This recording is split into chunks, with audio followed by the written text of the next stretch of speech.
ایک نمونہ ہے، یہ ہمارے لیے دنیا اور آخرت کا سامان ہے۔ حضور صلی اللہ علیہ وسلم کی تعلیمات پر عمل کرنے کے لیے ہم لوگ یہاں جمع ہوئے ہیں۔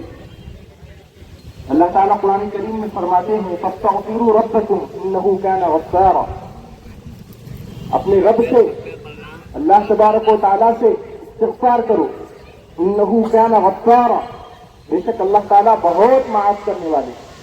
یرسل السماء علیکم مدرارا، آسمان سے استغفار کرنے کی وجہ سے، اللہ سے معافی مانگنے کی وجہ سے اللہ تعالیٰ موسلا دھار بارش برسائیں گے۔ تو یہاں پر جو ہم جمع ہوئے ہیں، یہاں پر مین مقصد یہ ہے کہ ہم اپنے گناہوں سے توبہ کریں، استغفار کریں، ندامت کریں، اور ہمارا دین جو ہے وہ ایک مکمل دین ہے۔ رسول اللہ صلی اللہ علیہ وسلم نے جو سنتیں ہیں رسول پاک صلی اللہ علیہ وسلم کی، وہ اکمل ہیں۔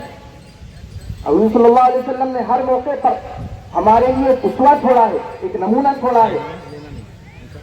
تو ہم کو حضور صلی اللہ علیہ وسلم نے بتایا کہ جب بارش نہیں ہوتی ہے، باران رحمت کی کمی ہوتی ہے، تو رسول اللہ صلی اللہ علیہ وسلم نے یہ حکم دیا اور یہ کر کے بتایا کہ اس طرح کی نماز استسقاء پڑھنا چاہیے۔ اور نماز جو ہے رسول اللہ، اگر خوشی کا موقع ہوتا ہے، عید کا موقع ہوتا ہے، تو اسلامی تعلیمات یہ ہیں، رسول اللہ صلی اللہ علیہ وسلم نے ہمیں یہ تعلیم دی ہے کہ نماز کی طرف دوڑو، نماز پڑھو شکر کے موقع پر، عید کے موقع پر۔ اگر کسی سے کوئی گناہ ہوتا ہے تو صلاۃ التوبہ ہے، کوئی حاجت پیش آتی ہے تو رسول اللہ صلی اللہ علیہ وسلم نے صلاۃ الحاجت جو ہے پورے ذکر فرمایا۔ اگر کسی چیز کا اللہ تعالیٰ سے مشورہ لینا ہے تو صلاۃ الاستخارہ ہے۔ استخارہ کے معاملے میں ہم لوگ بڑی غفلت برتتے ہیں۔ حدیث پاک میں آتا ہے کہ جس کا مفہوم یہ ہے کہ حضور صلی اللہ علیہ وسلم استخارہ کی دعا صحابہ کرام کو ایسے سکھاتے تھے جیسے قرآن کی آیتیں سکھاتی ہیں، اس طرح استخارہ کی دعا سکھاتے تھے۔ تو غرض یہ ہے کہ رسول اللہ صلی اللہ علیہ وسلم نے ہر موقع پر ہم سب کو، امت کو نماز کی طرف جوڑا۔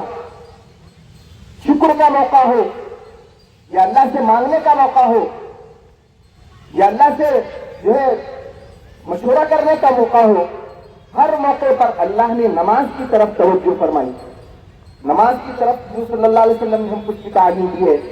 تو اس موقع پر بھی ہم جو ہے اللہ تعالیٰ سے بارش کے لیے دعا مانگنے کے لیے رسول اللہ صلی اللہ علیہ وسلم نے جو طریقہ ہم کو بتایا ہے اس کے لیے جمع ہوئے۔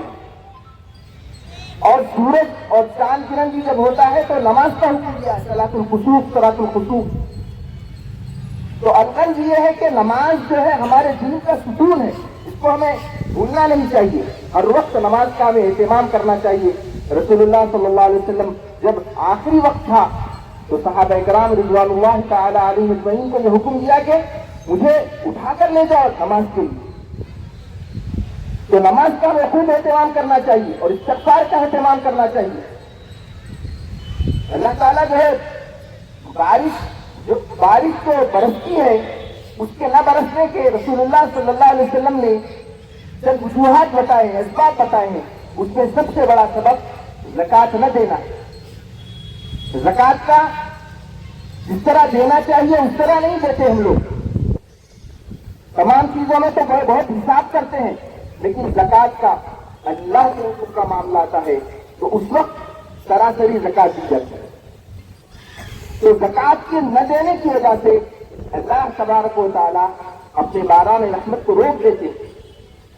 اور دوسری وجہ جو حدیث احادیث سے پتہ چلتی ہے، رسول اللہ صلی اللہ علیہ وسلم نے فرمایا ہے کہ ظلم زیادتی، ظلم کا زیادہ ہو جانا۔ ہم اپنے معاملات میں تو ہر چیز کو نظر انداز کرتے ہیں، لیکن کسی دوسرے کا چھوٹا سا بھی معاملہ آ جاتا ہے تو اس کو بڑا مسئلہ پیش بنا دیتے ہیں۔ اپنے قریبی لوگوں کو تو بڑے بڑے اس کے غلطیاں معاف کر دیتے ہیں، لیکن کوئی ہمارے تھوڑا سا خلاف ہے تو تھوڑی سی غلطی سے بوال پھیلا کر دیتے، اس کو بدنام کر دیتے۔ تو ظلم زیادتی یہ اللہ کو پسند نہیں۔ حدیث پاک میں ہے کہ ظلم قیامت کے دن اندھیرے کی صورت میں ہوگا. ظلم اللہ کو پسند نہیں ہے. یہ زمین اللہ تعالیٰ کی ہے, یہ آسمان اللہ تعالیٰ کا بنایا ہوا ہے.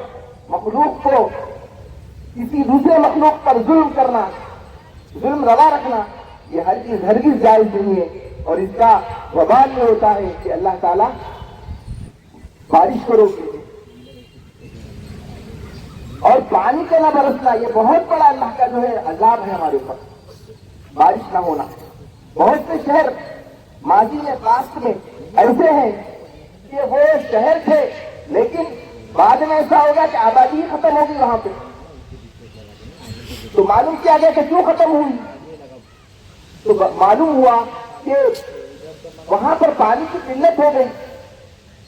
پانی نہ ہونے کی وجہ سے لوگ دوسری جگہ ہجرت کر گئے. تو پانی یہ اللہ کی بہت بڑی نعمت ہے. اللہ تعالیٰ قرآن پاک میں فرماتے ہیں وَجَعَلْنَا مِنَ الْمَاءِ كُلَّ شَيْءٍ حَيٍّ, اور ہم نے تمام مخلوقات کو پانی سے پیدا کیا ہے, اور پانی ہی ان کے زندگی کا ایک لازمی سبب ہے. تو پانی کا نہ ملنا یہ اللہ تعالیٰ کی طرف سے بہت بڑا عذاب ہے, اور اس عذاب کو ہم کو ہٹانے کے لیے توبہ استغفار کرنا چاہیے, اور اللہ تبارک و تعالیٰ سے اپنے گناہوں کی معافی مانگنی چاہیے. یا اللہ کوئی تکلیف نہ ہو, اے اللہ بارش برسا دیجیے, اے اللہ بارش برسا دیجیے, اپنے رحمت کی بارش برسا دیجیے, اے اللہ رحم کا معاملہ فرمائیے. اے اللہ ہم سب آپ کے گدر کے فقیر ہیں, آپ کے گھر کے فقیر ہیں. اے اللہ آپ کے در پہ پڑے ہوئے ہیں, گھر پہ آئے ہوئے ہیں. اے اللہ ہم فراری مجرم ہیں. اے اللہ ہمارے جرموں کو معاف فرمائیے. اے اللہ ہمارے گناہوں کو معاف فرمائیے. اے اللہ ہم اپنے ہاتھوں کو اتارا عطا فرمائیے. اے اللہ رحمت کی بارش. اے اللہ اگر کوئی سخی, اے اللہ اتنا مجمع جو یہاں پر موجود ہے کسی دنیا کے سخی کے پاس جاتا تو یا اللہ اس کو خالی ہاتھ نہ. اے اللہ ہمارے گناہوں کے یا اللہ ثابت کرنے کے لیے کوئی گواہ یا کوئی کتاب کی ضرورت نہیں, ہم کیا شرافی مجرم ہیں. اے اللہ ہم سب کے گناہوں کو معاف فرمائیے. اے اللہ صغیرہ کبیرہ گناہوں کو معاف فرمائیے. اے اللہ خطاؤں کو درگزر فرمائیے. اے اللہ کسی کا حق ہم نے رکھا ہے تو اس کا حق سے پہنچانے کی توفیق فرمائیے. اے اللہ رحم کا معاملہ فرمائیے. اے اللہ مخلوق بڑی پریشان ہیں. اے اللہ ہمارے ان اعمال ان کرتوتوں کی وجہ سے اے اللہ آپ کی اے اللہ